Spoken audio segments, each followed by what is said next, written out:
হত্যার হুমকি থানায় জিডি কাদের মির্জার। জানাবো যুক্তরাষ্ট্র বিএনপি সম্পর্কে দূরত্ব কেন। ডোনাল্ড লুর আগমনের সরকার ভীত, বললেন ববি হাজ্জাজ।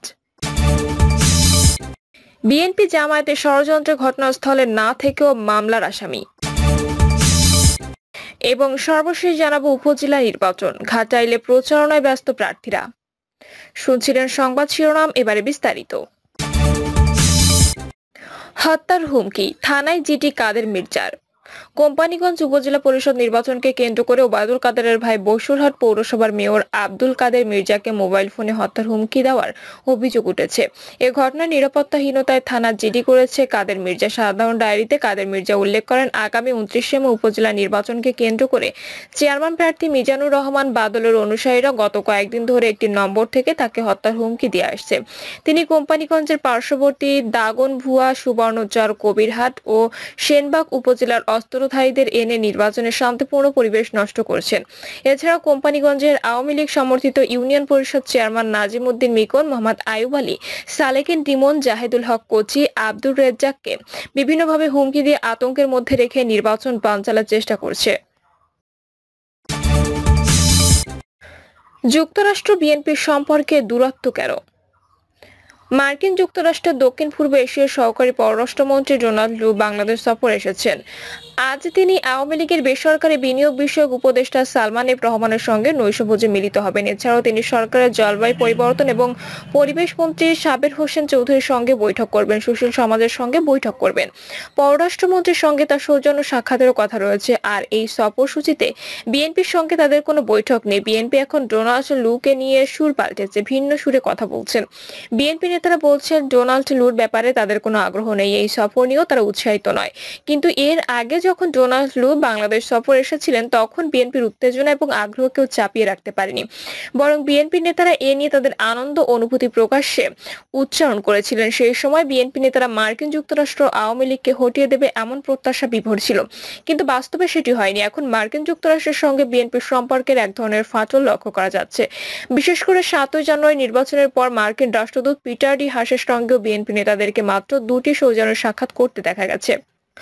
আফরিন আক্তার বাংলাদেশের সফরে এলে বিএনপি নেতারা ওয়েস্টিন হোটেলে একটি বৈঠক করেন, তবে সেই বৈঠক ইতিবাচক ছিল না। তাছাড়া এখন মার্কিন রাষ্ট্রদূতের পক্ষ থেকে বিএনপির সঙ্গে আগের মতো আর যোগাযোগ করা যায় না। তাহলে কি বিএনপি মার্কিন যুক্তরাষ্ট্রের সম্পর্কের ফাটল ধরেছে, বিএনপির সঙ্গে যুক্তরাষ্ট্রের দূরত্ব তৈরি করতে চাইছে? এরকম প্রশ্নের উত্তরে কূটনৈতিক বিশ্লেষকরা মনে করছেন যে নানা কারণে মার্কিন যুক্তরাষ্ট্র এখন বিএনপি থেকে মুখ ফিরিয়ে নিয়েছে। আর এটি বোঝার কারণে বিএনপি এখন নিজেদেরকে মার্কিন যুক্তরাষ্ট্রের প্রভাবমুক্ত হিসেবে প্রমাণ করার চেষ্টা করছে। অন্যদিকে বিএনপির কোন কোন নেতা মনে করছেন যে 7 জানুয়ারি নির্বাচন নিয়ে মার্কিন যুক্তরাষ্ট্র আসলে আওয়ামী লীগের পক্ষে কাজ করেছে এবং বিএনপি মার্কিন যুক্তরাষ্ট্রের কূটনীতির কারণে প্রতারিত হয়েছে।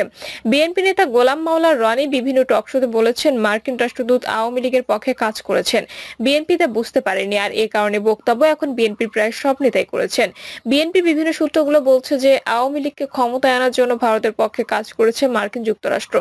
যদিও কূটনৈতিক বিশ্লেষকরা এই ধরনের বক্তব্যের কোনো যৌক্তিকতা পায়নি, তবে বাংলাদেশে মার্কিন যুক্তরাষ্ট্রের সঙ্গে বিএনপির যে একটা দূরত্ব তৈরি হয়েছে তার সহজে অনুমান করা যায়। এই দূরত্বের কারণ একাধিক। 7 জানুয়ারি নির্বাচনে বিএনপি অংশগ্রহণ না করা। মার্কিন যুক্তরাষ্ট্র চেয়েছিল 7 জানুয়ারি নির্বাচন অংশগ্রহণমূলক হোক এবং এই নির্বাচনে সকল রাজনৈতিক দলগুলো অংশগ্রহণ করে। বিএনপিকে যুক্তরাষ্ট্র নির্বাচনে অংশগ্রহণ করার জন্য অনুরোধও জানিয়েছিল, কিন্তু বিএনপি তাদের অনুরোধ প্রত্যাখ্যান করেছে। নির্বাচন ছাড়া গণতন্ত্র ক্ষমতার পালাবদলের অন্য কোনো উপায় নেই। বিএনপির এই নির্বাচনে না যাওয়াটাকে মার্কিন যুক্তরাষ্ট্র এক প্রকার হতাশা হিসেবে দেখছে।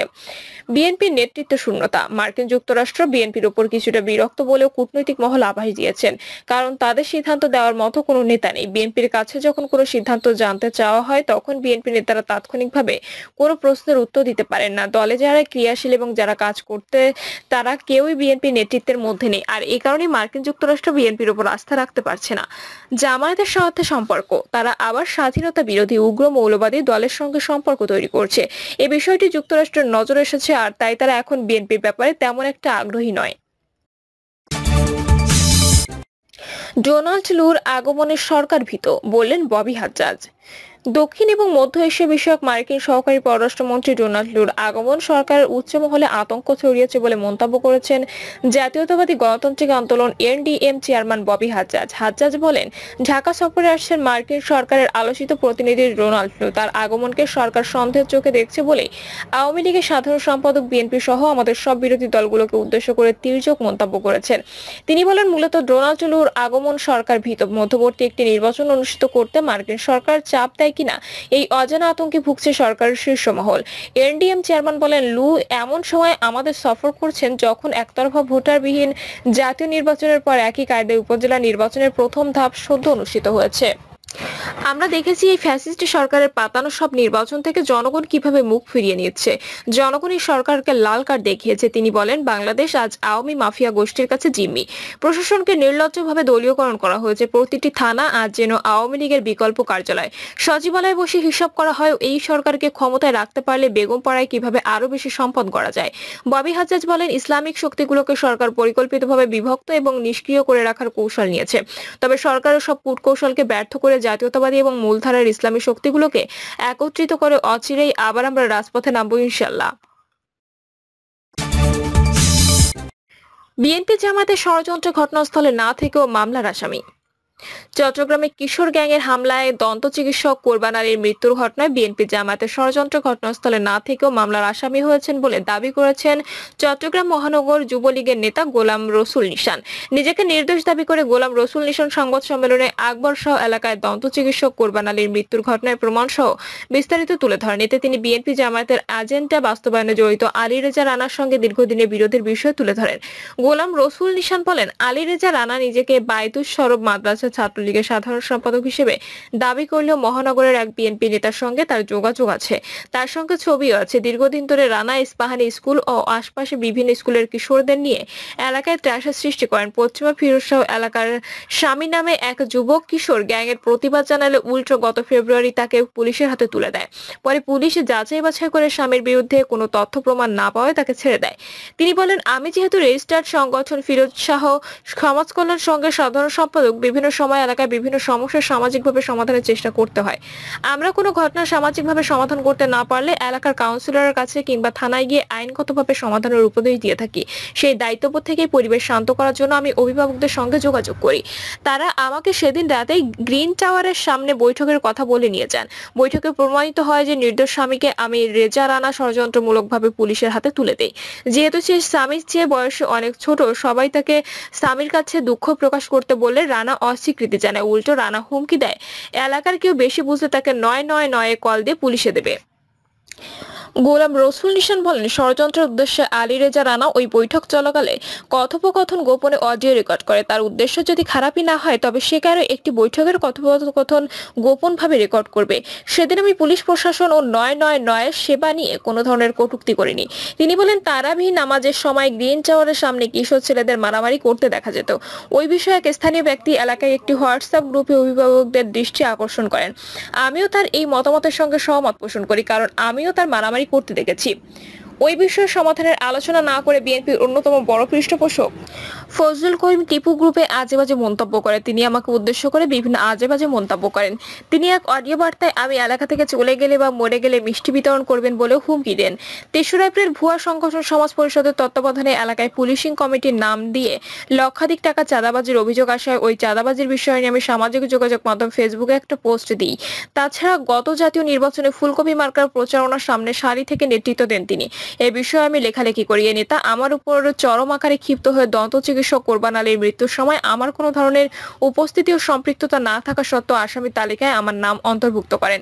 গোলাম রসুল নিশান বলেন, বাদী আলী রেজা রানা ও তার কিশোর গ্যাং এলাকায় বিএনপি নেতা ফজলুল করিম টিপুর পরামর্শে পরিচালিত। দন্ত চিকিৎসক কোরবান আলীর আহত হওয়ায় সিসিটিভি ফুটেজ ভালো করে খেয়াল করলে দেখা যাবে policing committee secretary Mozammel Hossain শাহিনের 2 ছেলে সানিম ও তানিমের উপস্থিতি রয়েছে। ঘটনার সময় আমি সপরিবারে ইফতারের দাওয়াতে হালি শহরে অবস্থান করেছিলাম। এজাহারভুক্ত 12 জন আসামি 11 জন অনুপস্থিত ছিল এবং 3 নম্বর আসামি সোহেলকে কোরবান আলীর মৃত্যুর মামলার বাদী আলী রেজা রানা ও তার বন্ধুরা মিলে বেধড়ক মারধর করছিল। উপজেলা নির্বাচন ঘাটাইলে প্রচারণায় ব্যস্ত প্রার্থীরা। আগামী 21শে মে ষষ্ঠ উপজেলা পরিষদ নির্বাচনের দ্বিতীয় ধাপের ভোট গ্রহণ হবে। আর এই ধাপের অনুষ্ঠিত হবে ঘাটাইল উপজেলা পরিষদ নির্বাচনের ভোট গ্রহণ। নির্বাচনকে সামনে রেখে প্রার্থীরা ছুটছেন ভোটারদের দ্বারে দ্বারে। ভোটারদের মন জয় দিচ্ছেন নানা প্রতিশ্রুতি। প্রার্থীদের পোস্টারে ছেয়ে গেছে শহর, গ্রামের হাট, বাজার, অলিগলি সহ বিভিন্ন এলাকা। প্রার্থী ও তাদের সমর্থকদের গণসংযোগ সহ উঠান বৈঠক ও পথসভা চলছে প্রতিদিন। জমজমাট হয়ে পড়ছে নির্বাচনের প্রচারণা। তবে সামনে আর মাত্র কয়েকটা দিন বাকি থাকলেও কৃষক কর্মব্যস্ত থাকায় ভোটের আমেজ তেমন নেই ঘাটাইলে। এদিকে ইতিমধ্যে কয়েকজন প্রার্থীকে আচরণবিধি ভঙ্গের দ্বারা জরিমানা করা হয়েছে। এবার জাতীয় পার্টি, জাসদ, বাসদ, বামজোট সহ কোনো রাজনৈতিক দল, এমনকি স্বতন্ত্র কোনো প্রার্থী ঘাটাইল উপজেলা নির্বাচনে অংশগ্রহণ বা প্রতিদ্বন্দ্বিতা করছেন না। নির্বাচনে উপজেলা চেয়ারম্যান পদে প্রতিদ্বন্দ্বিতা করেছেন আওয়ামী লীগের দুই নেতা। তারা হলেন সাবেক ছাত্রলীগ নেতা মোহাম্মদ আরিফ হোসেন এবং বর্তমান উপজেলা আওয়ামী লীগের সহসভাপতি মোহাম্মদ লোকমান হোসেন। এছাড়া পুরুষ ভাইস চেয়ারম্যান পদে 3 জন ও মহিলা ভাইস চেয়ারম্যান পদে 3 জন সহ মোট 6 জন নির্বাচনে প্রতিদ্বন্দ্বিতা করছেন। এদের মধ্যে উপজেলা আওয়ামী লীগের সদস্য ও সদ্য সাবেক ভাইস চেয়ারম্যান কাজী আরজু জাহাজ মারা নামে খ্যাত বীর মুক্তিযোদ্ধা বীর বিক্রম হাবিবুর রহমানের ছেলে সাংবাদিক আতিকুর রহমান, বিএনপি পরিবার থেকে আগত আব্দুল সালাম খান টিউবওয়েল প্রতীক নিয়ে লড়ছেন। মহিলা ভাইস চেয়ারম্যান পদে সদ্য সাবেক মহিলা ভাইস চেয়ারম্যান শাইনা সুলতানা শিল্পী, বিএনপির উপজেলা মহিলা পদে সাধারণ সম্পাদক তসলিমা জেসমিন পাপিয়া সহ আরো অনেকে। এবার উপজেলা পরিষদ নির্বাচনে বিএনপি, জামায়াত ইসলামী আন্দোলন বাংলাদেশ সহ বিরোধী জোট অংশ না নেওয়ার ঘোষণা দিলেও ঘাটাইল উপজেলায় 2 জন বিএনপি সমর্থিত ভাইস চেয়ারম্যান পদে নির্বাচনে অংশগ্রহণ করছেন। প্রিয় দর্শক, এই ছিল এখনকার সর্বশেষ সংবাদ। আপডেট সব সংবাদ পেতে চ্যানেলটি সাবস্ক্রাইব করে বেল আইকনটি ক্লিক করে রাখুন।